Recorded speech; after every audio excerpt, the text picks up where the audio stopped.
बहू की काली बेटी के सुनहरे बाल। उस बेचारी बहू का शरीर तेज बुखार से धधक रहा था कि सास संतोषी कमरे में दस्तक देते हुए बोलती है, अरे ओ बांझ बला, सवेरे के 7 बजने को है और तू अब तक पलंग तोड़ रही है। अरे मेरी चाय का तेरा बाप बना कर देगा। माँ जी, मुझे तेज बुखार है, सवेरे से सर भी घूम रहा है, शायद बुखार के मारे शरीर का बल चला गया। आहा, बंद करिए झूठी बीमारी का बहाना।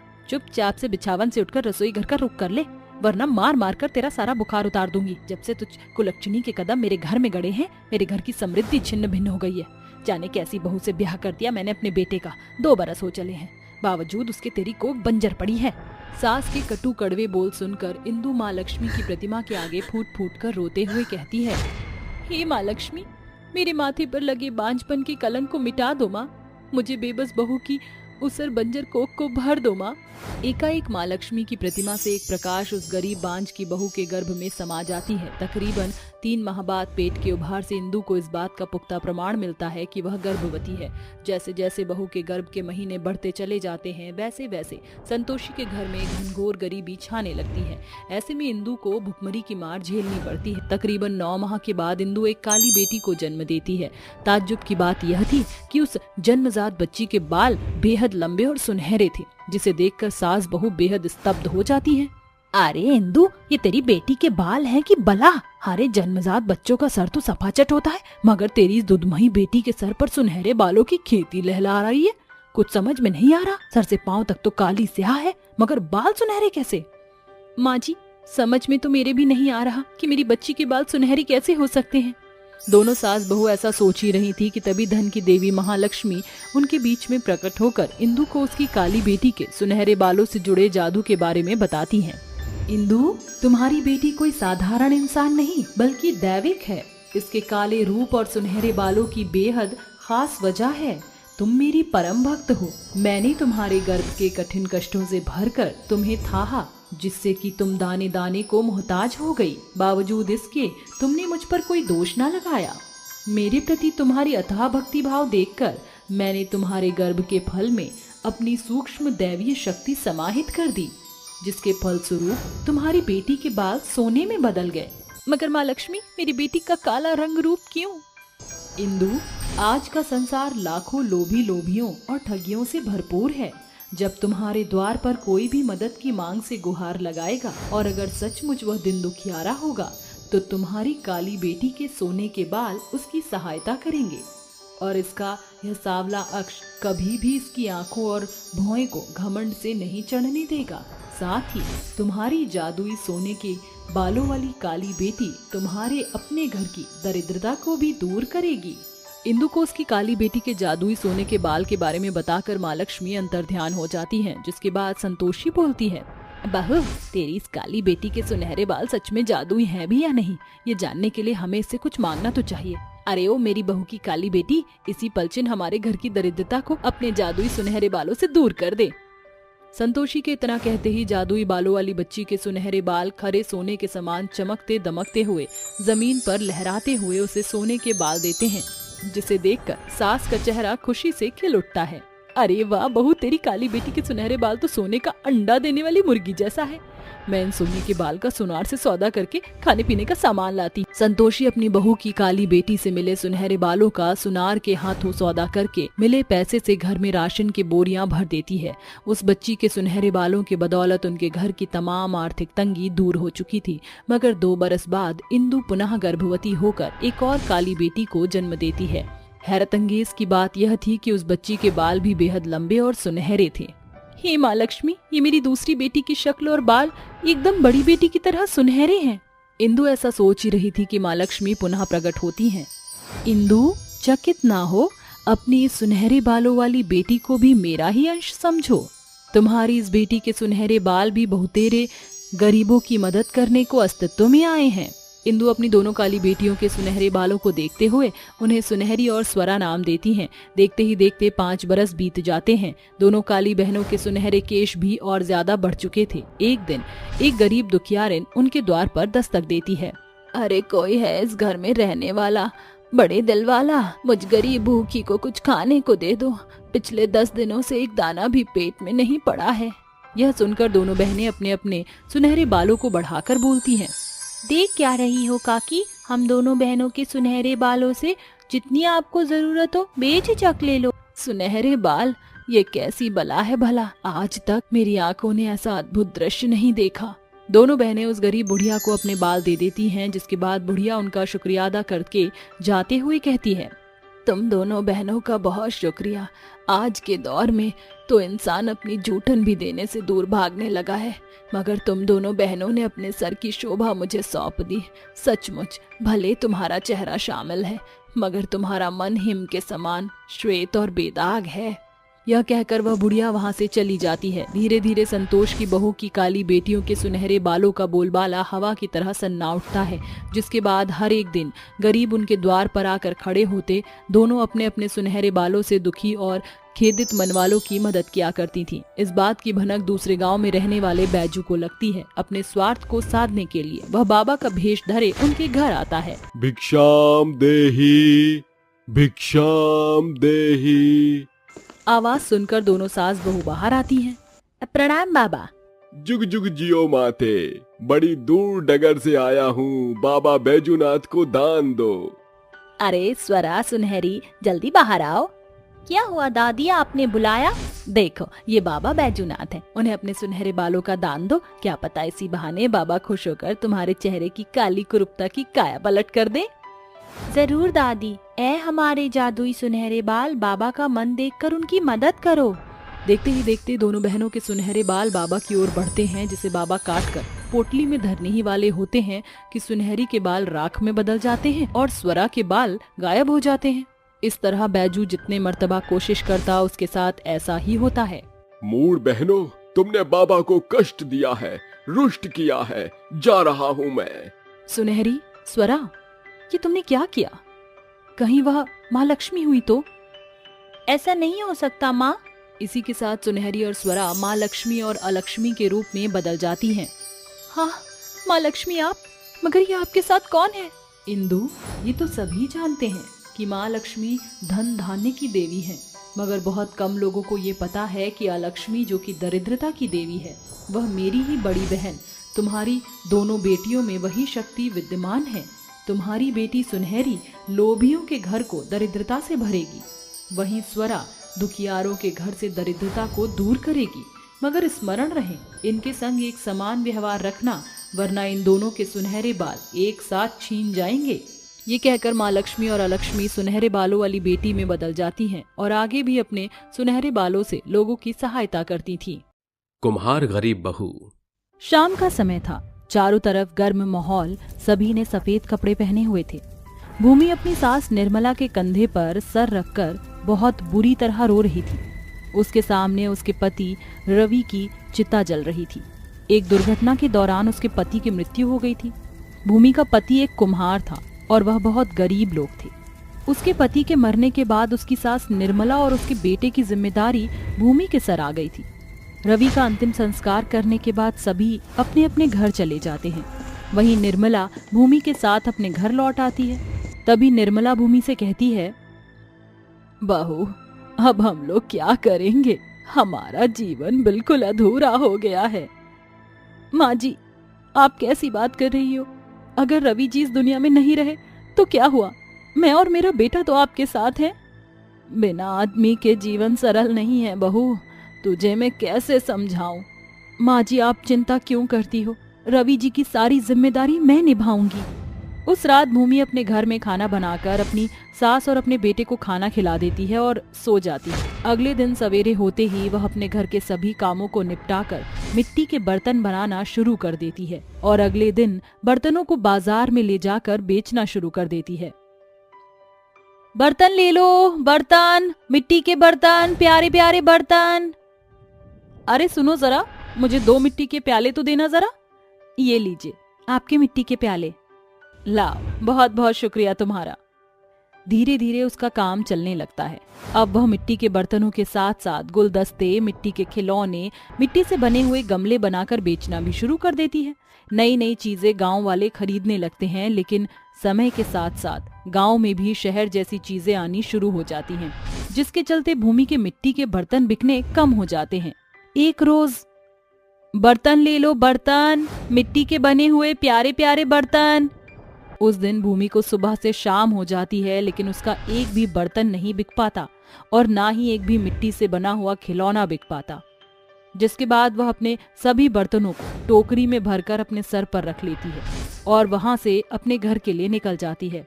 रास्ते में चलते चलते एक बहुत तेजी से कार आती है। भूमि की उस कार से टक्कर होने वाली होती है। इतने में कार में बैठा आदमी जोर से ब्रेक लगा देता है, जिसकी वजह से भूमि के सभी बर्तन जमीन पर गिरकर टूट जाते हैं।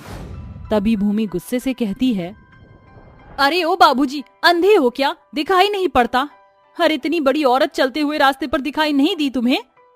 तभी कार के अंदर से एक पृथ्वी नाम का लड़का निकलकर बाहर आता है, जो भूमि को देखकर उसकी खूबसूरती पर मोहित हो जाता है। अरे अंधे के साथ बहरे भी हो क्या? मेरी बात समझ नहीं आ रही तुम्हें? ओहो, मुझे माफ कीजिएगा, मुझसे गलती हो गई। तुम्हारी एक गलती की वजह से देखो मेरा कितना नुकसान हो गया। भूमि के इतने सारे मिट्टी के बर्तनों को टूटा हुआ देख पृथ्वी अपनी जेब से पैसे निकालकर भूमि को पकड़ाने लगता है, लेकिन तभी भूमि कहती है, अपने पैसे अपने पास रखो, मुझे तुम्हारे पैसों की कोई जरूरत नहीं है। मैं अपनी मेहनत करके दोबारा से इन मिट्टी के बर्तनों को बना लूंगी। इतना कहकर भूमि वहां से निकल पड़ती है। वहीं दूसरी तरफ भूमि पृथ्वी के दिल और दिमाग में जगह बना चुकी थी। जिसके बाद पृथ्वी अपने पिता दुर्योधन के घर पहुंचता है, जो कि गांव के मुखिया थे। अरे वाह बेटा, आ गए तुम। तुम्हें देखकर तो दिल को सुकून मिला है। दुर्योधन अपने बेटे पृथ्वी से खूब सारी बातें करता है, जिसके बाद वो लोग खाना खाकर रात के समय सो जाते हैं। वहीं दूसरी तरफ बेचारी भूमि को उसके मिट्टी के बर्तन टूटने की वजह से रात के समय मेहनत करनी पड़ जाती है। वह पूरी रात मिट्टी के बर्तन और खिलौने बनाती रहती है। अगले दिन जब भूमि बाजार में मिट्टी के बर्तन बेच रही होती है, तब वहाँ पृथ्वी घूमता हुआ पहुँच जाता है। जैसे ही उसकी नजर भूमि के ऊपर पड़ती है, वह उसे छुपकर देखने लगता है। अरे बहन जी, यहाँ आओ, यहाँ देखो कितने प्यारे प्यारे मिट्टी के बर्तन हैं। इतने अच्छे बर्तन आपने कहीं नहीं देखे होंगे। भूमि काफी देर से अपने मिट्टी के बर्तन बेचने की कोशिश करती है, लेकिन कोई भी उसके मिट्टी के बर्तन नहीं लेता। जिसके बाद वह मायूस होकर चुपचाप बैठ जाती है। पृथ्वी ये सब छुप कर देख रहा होता है। जिसके बाद वह उसकी दुकान में आता है। अरे वाह, तुम तो बहुत ज्यादा टैलेंटेड हो। एक रात में तुमने इतने सारे बर्तन बना भी लिए। और देखो तो, ये छोटे छोटे गमले कितने सुंदर लग रहे हैं। क्या मैं इन्हें खरीद सकता हूँ? मेरे मिट्टी के बर्तनों को छूना भी मत। मैं तुम्हें अपने बर्तन नहीं बेचना चाहती हूँ। जाओ यहाँ से, चले जाओ। लेकिन मुझे तो ये सारे बहुत पसंद है, पर मैं ये सभी खरीदना चाहता हूँ। बताओ क्या कीमत है इनकी? अगर तुम्हें ये लगता है कि तुम मेरे सारे मिट्टी के बर्तन खरीद कर मुझ पर एहसान करोगे, तो मैं ऐसा होने नहीं दूंगी, समझे तुम? मुझे तुम्हें अपना एक भी बर्तन नहीं बेचना। जाओ यहाँ से, चले जाओ। भूमि की ये बात सुनकर पृथ्वी कुछ नहीं कहता और वो वहां से चला जाता है। जिसके बाद वह अपने नौकर को भेजकर भूमि के सभी बर्तन खरीद लेता है। ये बात भूमि को पता नहीं चलती, क्योंकि भूमि इस बात से अनजान थी कि पृथ्वी उसी के गांव के मुखिया का बेटा है। अब रोज रोज पृथ्वी किसी न किसी बहाने से भूमि को देखने के लिए उस बाजार में घूमना शुरू कर देता है। ये बात भूमि को समझने में देर नहीं लगती, लेकिन फिर भी वह उसकी तरफ ध्यान न देकर अपने काम पर ध्यान देती है। पृथ्वी भूमि से प्यार करने लगता है। ये बात मुखिया का एक नौकर कालू जाकर मुखिया से कह देता है। अरे मालिक, ये अंदर की बात है। छोटे साहब जी उस विधवा के चक्कर में पागल होते जा रहे हैं। वो उससे प्यार करते हैं। ये सुनकर मुखिया को बहुत गुस्सा आता है। जिसके बाद वह शाम को अपने बेटे के आने का इंतजार करता रहता है। जैसे ही पृथ्वी घर पहुंचता है, दुर्योधन उससे कहता है, मैंने तुम्हारे बारे में कुछ सुना है। क्या तुम गांव की किसी विधवा औरत के पीछे पागल हो रहे हो? क्या तुम उससे प्यार करने लगे हो? अपने पिता के मुंह से ये बात सुनकर पृथ्वी एक बार भी संकोच नहीं करता और अपने पिता को अपने बारे में सब कुछ बता देता है। जिसे सुनकर दुर्योधन कहता है, एक विधवा औरत से तुम प्यार कैसे कर सकते हो? मैं एक विधवा को अपने घर की बहू हरगिज नहीं मान सकता। इतना कहकर दुर्योधन वहां से चला जाता है। जिसके बाद दुर्योधन भूमि का पता लगाता है और उसका जीना हराम कर देता है। जहां से भूमि मिट्टी लेकर आया करती थी, वह खेत मुखिया का ही होता है, जिसकी वजह से बेचारी भूमि मिट्टी नहीं ले पाती और उसे मिट्टी लेने के लिए जंगल में जाना पड़ता है। वहीं धीरे धीरे उसकी रोजमर्रा की कमाई भी मर जाती है और वह बहुत ज्यादा परेशान हो जाती है। भूमि अपनी सास से, माँ जी, अगर इसी प्रकार से सब कुछ चलता रहा तो हम लोग अपना गुजारा कैसे करेंगे? चिंता मत कर बहू, सब कुछ ठीक हो जाएगा। ऊपर वाले पर भरोसा रख। भूमि के मिट्टी के बर्तन बिकने बिल्कुल बंद हो जाते हैं, जिसकी वजह से उनके घर में केवल एक ही समय का खाना बन पाता है। तभी एक दिन भूमि को ये पता चलता है कि पृथ्वी मुखिया का बेटा है, जिसके बाद उसे पृथ्वी के बारे में एक गलतफहमी हो जाती है और वह सीधा पृथ्वी से कहती है, तो अब मुझे पता चला तुम मुखिया के बेटे हो और इसी वजह से तुमने मेरा जीना हराम कर रखा है। अरे तुम्हारे पिताजी इतने अच्छे इंसान हैं और तुम इतने खुदगर्ज। आज के बाद मुझे अपनी शक्ल मत दिखाना। भूमि के मुंह से इतना कड़वा सुनकर पृथ्वी बहुत हैरान रह जाता है, जिसके बाद पृथ्वी को ये समझने में देरी नहीं लगती कि आखिर उसके साथ क्या हो रहा है। वो सीधा अपने पिता के पास जाता है और उन्हें खरी खोटी सुनाने लगता है। अरे कैसे इंसान हो आप? क्या आपको अपने बेटे की खुशी पसंद नहीं? एक बाप होकर आपने अपने बेटे के साथ ऐसा किया? मैं आपको कभी माफ नहीं करूंगा। मैं आपका गांव छोड़कर हमेशा के लिए जा रहा हूँ। पृथ्वी की ये बात सुनकर दुर्योधन को उसकी गलती का एहसास हो जाता है, जिसके बाद वह सीधा भूमि के घर जाता है और उससे अपने किए की माफी मांगता है। जिसके बाद वह भूमि का हाथ अपने बेटे पृथ्वी के लिए मांग लेता है। भूमि पृथ्वी की अच्छाइयाँ देखकर उससे शादी कर लेती है और अपने जीवन में आगे बढ़ती है। लालची पाव भाजी वाली सास बहू। बच्चे बूढ़े सबकी पसंद पिंटू के पाव भाजी। आओ भैया खाओ मसालेदार गर्मा गर्म पाव भाजी। बाजार के बीचों बीच पिंटू अपने पाव भाजी का ठेला लगाए खड़ा था, जहाँ से गुजरने वाली सत्यवती और बिंदु नामक दो सास बहू आपस में बात करती हैं। देख लो सासू माँ, लोगों में पाव भाजी खाने की इतनी होड़ मची है कि सैकड़ों लोग इसे घेरे खड़े हैं। ये पिंटू पाव भाजी वाला अच्छे नोट छापता है। बहू तभी तो इस पाव भाजी के भरसक कमाई भर से चौरस घर बार बना चुका है। और तो और माँ जी, बच्चों को भी प्राइवेट स्कूल में पढ़ा रहा है। बात करते हुए दोनों सास बहू घर आती हैं, जहाँ महेंद्र की गोदी में बैठा 7 साल का चिंटू पूछता है, माँ, दादी माँ, आप दोनों मेरे लिए बाजार से क्या लाए हो? तेरे लिए घुइयां और कद्दू लाए हैं। ले रख ले इसे अपने पेट के पिटारे में।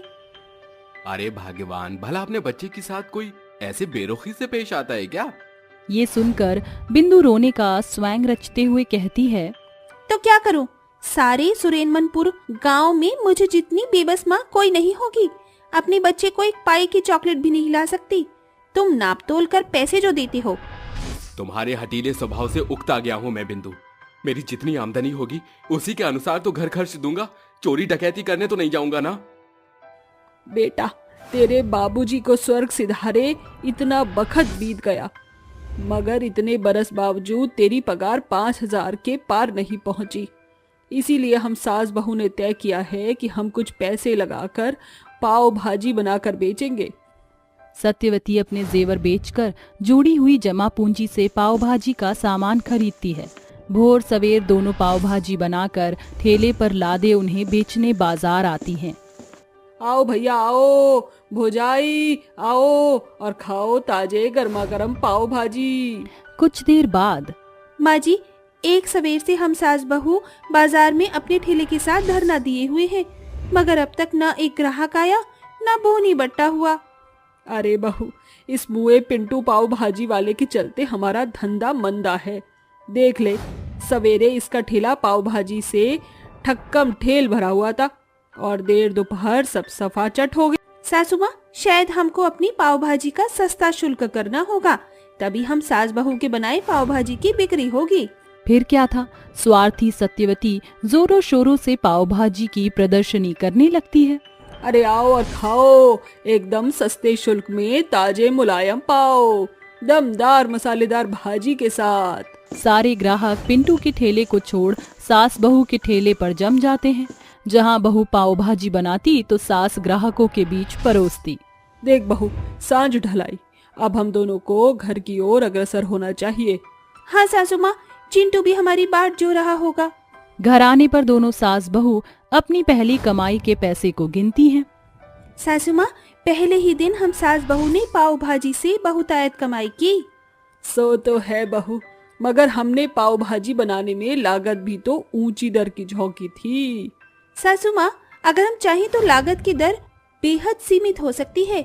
जैसे हम ताजी हरी सब्जियों की बजाय कम कीमत की सब्जियां खरीदकर भाजी तैयार करें और पाव बनाने में महज मैदा नहीं बल्कि उसमें आधा आटा इस्तेमाल करेंगे तो इससे लागत अल्प मात्र में लगेगा। लालची सास बहू थोड़ी कमाई से संतुष्ट नहीं रही, इसलिए अब वह दोष युक्त सामग्री से मिलावटी पाव भाजी बनाने लगी। पाव भाजी खा लो भैया, पाव भाजी। सास बहू ने बनाया सस्ता, किफायती, मजेदार, मसालेदार पाव भाजी, खाओ खाओ। सत्यवती की आवाज सुनकर सुब्रमण्यु नामक एक शख्स वहां आकर कहता है, अयो पाव भाजी की प्लेट कितने की देते जी?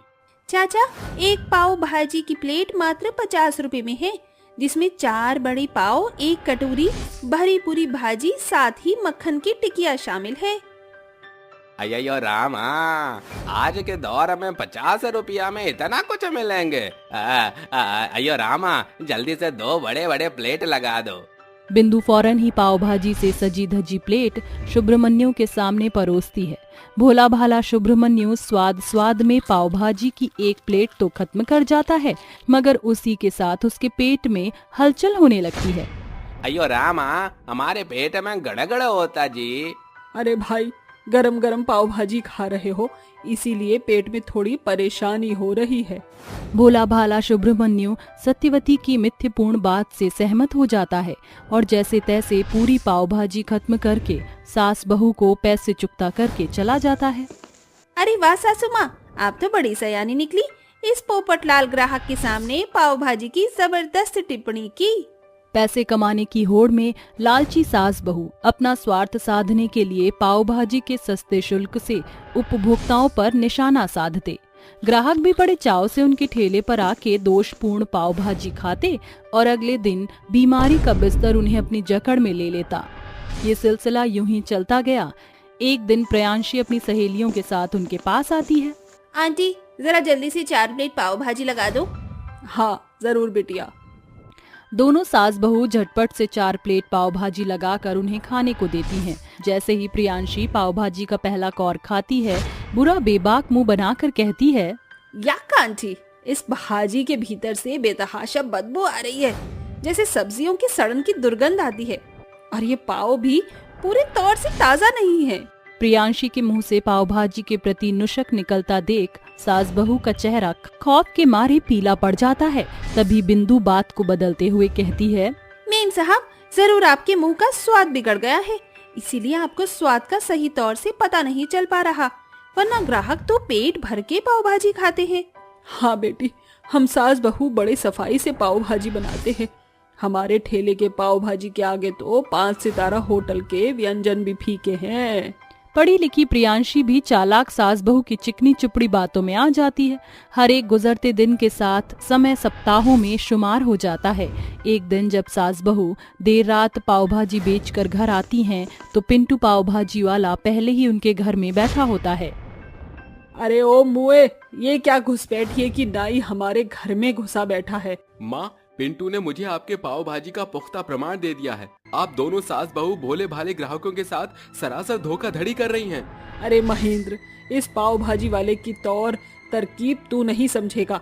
ये हम सास बहू की कमाई से कुड़ता है। माता जी, आप दोनों ने पहले ही मेरे पेट पर लात मार दी, मगर मैंने उल्हाना नहीं दी। मगर ये सवाल ग्राहकों की सेहत का है। हाँ, हमें ये सच्चाई खराई का पाठ मत पढ़ाओ। दोनों सास बहू बहसबाजी करने लगती हैं। तभी चिंटू अपना पेट पकड़कर जोरों शोरों से करहाता है, माँ, मेरा पेट। इसी के साथ चिंटू मितली करता है। सभी घबराकर उसे अस्पताल लाते हैं, जहां डॉक्टर घंटों जांच पड़ताल करके कहते हैं, देखिए, जांच से मूल्यांकन मिला है, बच्चे के भोजन नलिका में पाव भाजी के मैदे के कण चिपके हैं। बच्चे को फूड पॉइजनिंग हुआ है। डॉक्टर, मेरा बच्चा ठीक तो हो जाएगा? हम तो भरसक कोशिश कर सकते हैं, हम भगवान पर भरोसा रखिए। डॉक्टर के जाते ही गुस्से से मंदा महेंद्र कहता है, आप दोनों के किए की कटनी अब मेरे बेटे को काटनी पड़ रही है। 2 घंटे बाद खतरा टल गया है, आप चिंटू से मिल सकते हैं। दोनों सास बहू चिंटू के पास आती हैं। चिंटू, तू चोरी छिपे पाव भाजी खाता था, सच बता। हाँ दादी माँ, रोजाना रात को जो बचा कुचा पाव भाजी आप दोनों घर लाते थे, मैं उन्हें छुपाकर खाया करता था। सॉरी दादी। इस घटना के बाद सास बहू को सबक मिलता है। माँ जी, हमने पैसे के लालच में अंधा होकर केवल अपना स्वार्थ साधा। बहू, चाहे अब हमारे दुकान से हम 1 पाई ही क्यों ना कमाए, मगर ईमानदारी से कमा लेंगे, क्योंकि बेईमानी के 10 से ईमानदारी का 1 रुपया बेहतर है। अगले दिन से दोनों सास बहू पूर्णतया बेहतर पाव भाजी बनाने लगती हैं। ईमानदारी की कमाई से माँ अन्नपूर्णा ने उन्हें बड़ी बरकत बख्शी, जिससे उन्हें फिर कभी पीछे मुड़कर देखना ना पड़ा। राजा की 3 जादुई काली बेटी। रुक जाओ तुम तीनों रानियों, कहाँ तक भागोगी? हमें अपनी गति को और बढ़ाना होगा। पूरी प्रजा हमारे प्राण लेने की आतुरता में पीछे चली आ रही है। मगधीरा साम्राज्य की पूरी प्रजा राजा हरिश्चंद्र की तीनों काली बेटियों रानी सुकन्या, संयोगिता और अपराजिता के प्राण लेने के पीछे पड़ी थी। अचानक पत्थर से ठेस लगने के चलते तीनों रानियां वहीं गिर जाती हैं। तभी प्रजा मशाल के साथ उनकी ओर बढ़ते हुए कहती है, तुम्हारा ये काला रंग हमारे राज्य के लिए ग्रहण बन गया है, इसलिए आज राजा की काली बेटियों का जीवन बूझकर ही इस राज्य की दशा बदलेगी। ठहर जाइए, हमारे प्राण लेकर आपको क्या हासिल होगा? क्या आप नहीं जानते जो किसी निर्दोष के प्राण लेता है वह पाप का भागीदार बनता है? रानियों के लाख गिड़गिड़ाने के बावजूद गढ़ के लोग उन्हें मशाल की धधकती आग में झोंक देते हैं और राजा की काली बेटियां बिलखते हुए कहती हैं, संयोगिता, अपराजिता, हमारा शरीर जलना शुरू हो गया है। कुछ ही पलछन में हम ढेर हो जाएंगे। शायद यही हमारे सांवले स्वरूप की सजा है। वैसे भी हमारा काला रूप पिताश्री की कुड़हन का कारण था। हमारा खाक हो जाना ही बेहतर है। जैसे ही तीनों काली रानी बहनों के आंसू की बूंद आग में समाती है, आग पूरे तौर से बुझ जाती है। तभी आसमान में ढल रहे सूरज की सुनहरी किरण तीनों रानियों के काले चेहरे पर पड़ती है। उनका चेहरा दूधिया रंग में चमकने दमकने लगता है। ये कैसे हुआ? हमारा काला रंग सुंदरता में कैसे बदल गया? हाँ, आखिरकार ये सब कुछ हुआ कैसे? तीनों रानी ऐसा सोच रही होती हैं कि तभी रथ पर सवार उनके पिता राजा हरिश्चंद्र वहां आकर कहते हैं, मैं बताता हूँ। दरअसल आप तीनों बेटियों का सांवला स्वरूप एक श्राप का असर था। कैसा श्राप पिताश्री? 18 बरस पहले की बात है। तब तुम तीनों बहनों का जन्म हो चुका था। चंद्रिका, तुमने मुझे चांद जैसी 3 बेटियां तोहफे में दी हैं। मेरी तीनों बेटियों के चमकते चेहरे के तेज से पूरा महल जगमग होता देखकर मुझे बेहद हर्ष होता है। तो फिर आपने मेरी तीनों पुत्रियों को कोई तोहफा क्यों नहीं दिया महाराज? महारानी चंद्रिका, मेरी बिटिया बेहद खूबसूरत है, इसलिए उनका तोहफा बेशकीमती होगा। मैं शिकार साधने जा रहा हूँ। लौटते वक्त इनका तोहफा साथ लेकर आऊंगा। राजा अपने घोड़े पर सवार होकर जंगल आते हैं, जहाँ एक खूबसूरत हिरण झरने से पानी पी रहा था। ये तो कस्तूरबा हिरन है, जो अपने खुशबू के लिए जाना जाता है। मिल गया मुझे तोहफा। इस हिरन का शिकार साध कर मैं इसके खुशबू से बना इत्र अपनी बेटियों को भेंट में दूंगा। इसी सोच से राजा हिरन पर बेशुमार बाण चलाता है, जिससे हिरन लहूलुहान होकर कहता है, ए दुष्ट राजा, तुमने बाण से मेरे प्राण लिए। अरे, ये हिरन बोल कैसे रहा है? मैं एक मायावी मृग हूँ। मुझे माफ कर दो। मैं तो अपनी रूपवती बेटियों को तुम्हारी खुशबू से बना इत्र भेंट करना चाहता था, इसलिए भूल से मैंने तुम्हें भेदा। तुम एक सूक्ष्म सुगंध के लिए मेरे प्राण के खोजी ठहरे हो। तुम्हारे बाण से मेरे प्राण नाश होने को है। मैं तुम्हें श्राप देता हूँ कि तुम्हारी तीनों बेटियों की सुंदरता काली काया में बदल जाएगी और पूरी प्रजा तुम्हारा और तुम्हारी बेटियों का तिरस्कार करेगी।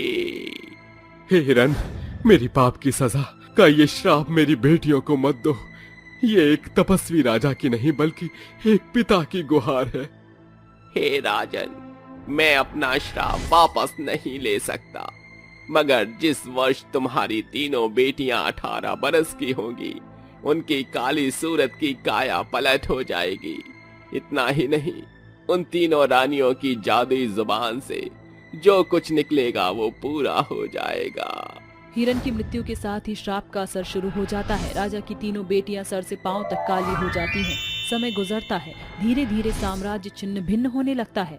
अब 10 साल बीत गए हैं। एक दिन तीनों काली रानी राजा से कहती हैं, पिताश्री, जन्म वर्ष से हम तीनों बहनों ने महल से बाहर कदम नहीं धरे। हम भी आपकी भांति भ्रमण करना चाहते हैं। मेरी प्यारी पुत्रियों, तुम तीनों महल से बाहर नहीं जा सकती। पर क्यों पिताश्री? क्योंकि मैं नहीं चाहता कि कोई भी जन मेरी बेटियों के काले रंग का ठट्ठा उड़ाए। पिताश्री, जमाने के खौफ से हम जीवन जीना तो नहीं छोड़ सकते। अब ईश्वर ने हम बहनों को काले सांचे में ढाला है तो इसमें हमारा क्या कसूर? आप ही तो कहते हैं ना, भागने की बजाय भय का सामना करना चाहिए। अपनी काली बेटियों का कथन सुनकर राजा उन्हें रथ पर सवार करके नगर में पहुंचते हैं, जहां लोग राजा की काली बेटियों को देखकर कुड़कुड़ाना शुरू कर देते हैं। अरे देख भाई, राजा के संग 3 काली तितलियां। अरे इन तीनों की काली काया शूद्र के समान है। इससे पहले कि प्रजा की बातें मेरी बेटियों के मन को भेद डालें, मुझे महल लौटना होगा। राजा अपनी काली बेटियों को बुरी बातों से बचाने के लिए महल ले आते हैं। गुजरते समय के साथ गढ़ के लोगों के बीच राजा की काली बेटियों के लिए रोष भरने लगता है और आखिरकार वो वक्त आ जाता है जब राजा की बिटिया 18 साल की हो जाती है। पिताश्री, हम तीनों शिव दर्शन को जा रही हैं, सांझ की बेला तक लौट आएंगी। ठीक है मेरी राजकुमारियां, जाइए। तीनों रानी दर्शन को चली जाती हैं, मगर किसे खबर थी कि गढ़ के लोग उनके खिलाफ षड्यंत्र का जाल बुन रहे थे।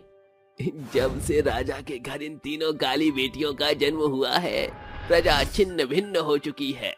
हाँ, राजा की ये काली बिटियां मगधीरा राजगढ़ पर ग्रहण की तरह छा गईं।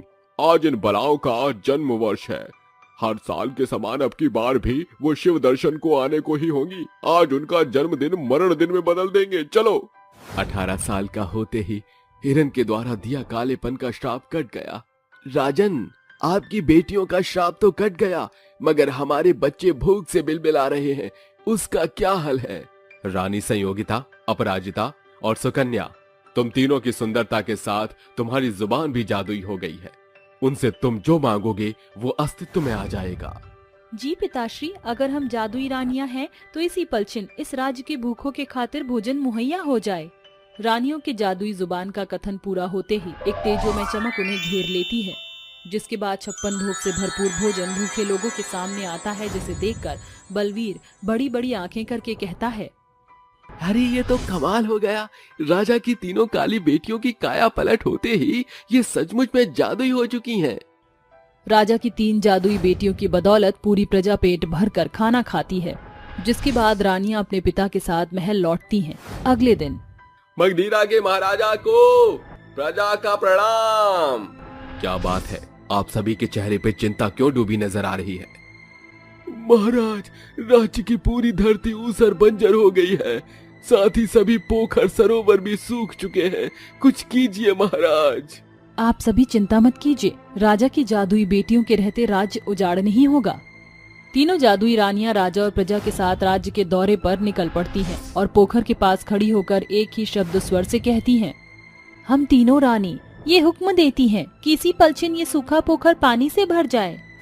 रानी के जादुई जुबान से निकले शब्द के अनुसार पोखर झरने पानी से भर जाते हैं। इसके बाद वह बंजर जमीन और बागान इत्यादि को भी अपने जादू से हरा भरा कर देती है।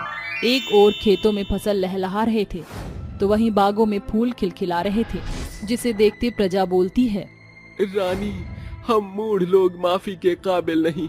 हमने आप तीनों की काली सूरत के कारण जो किया वो दंड के योग्य है। ऐसा ना कहो बलवीर, पिताश्री कहते हैं कि राजा के लिए प्रजा परिवार होती है, जो हुआ उसे भूल जाइए।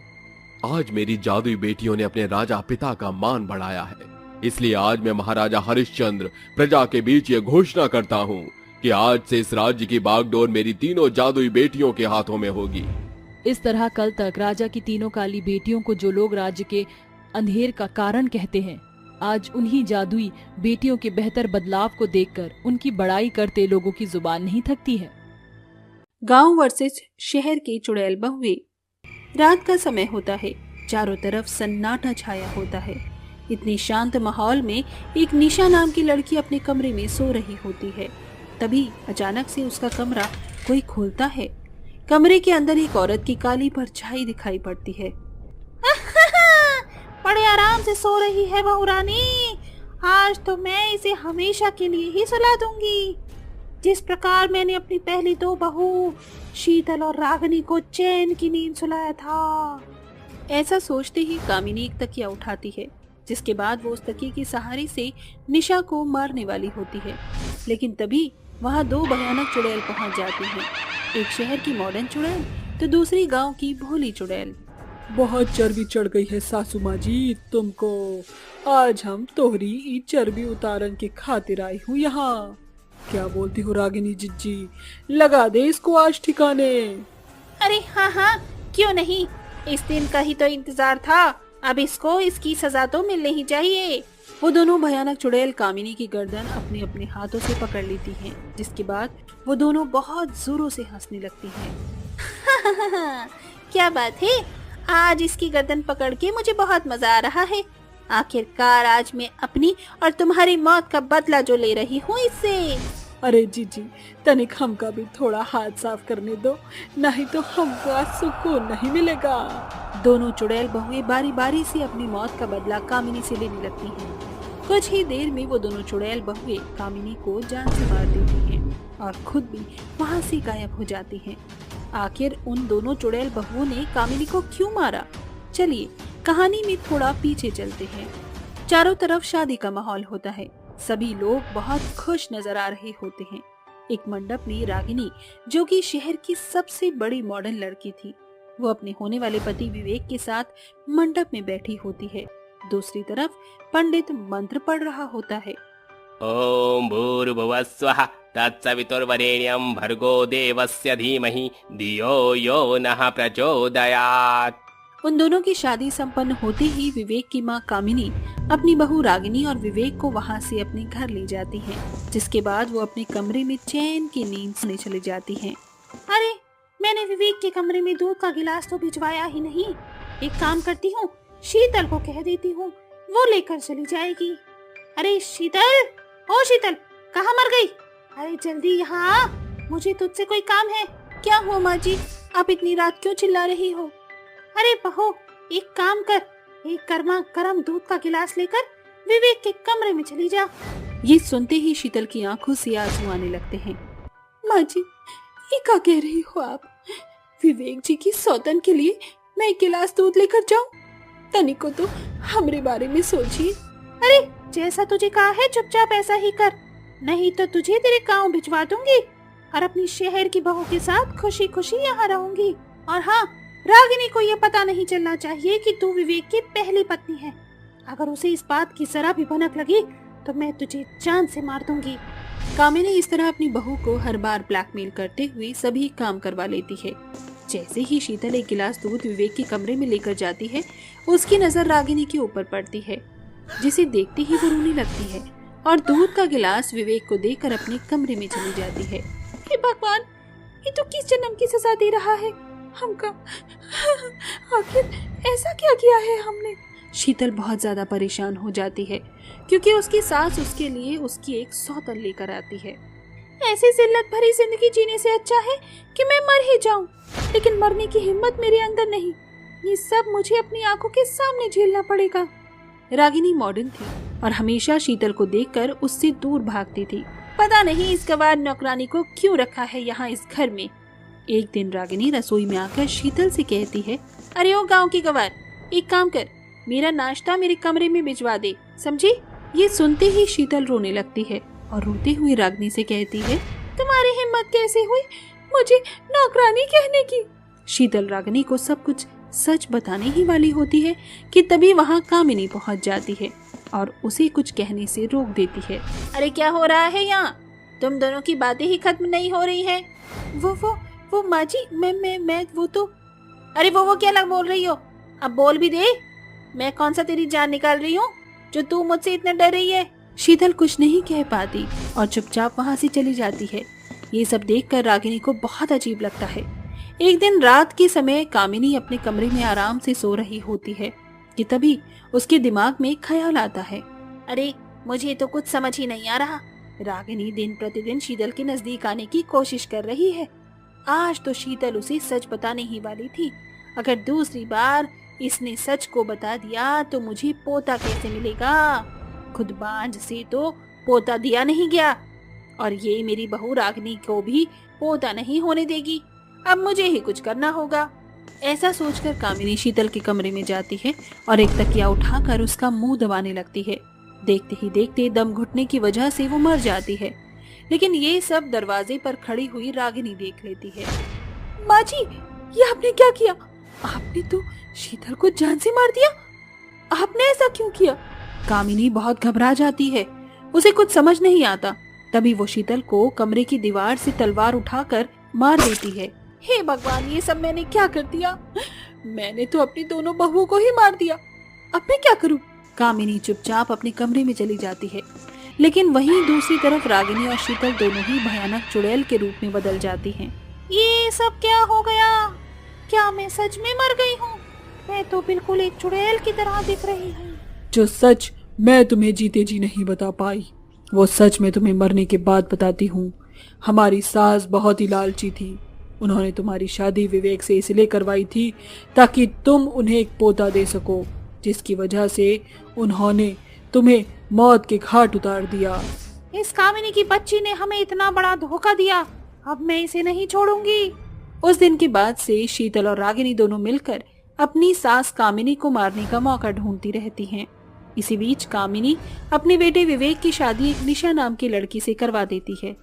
निशा के आने के बाद रागिनी और शीतल की आत्मा निशा के अंदर घुसकर कामिनी को डराया करती थी।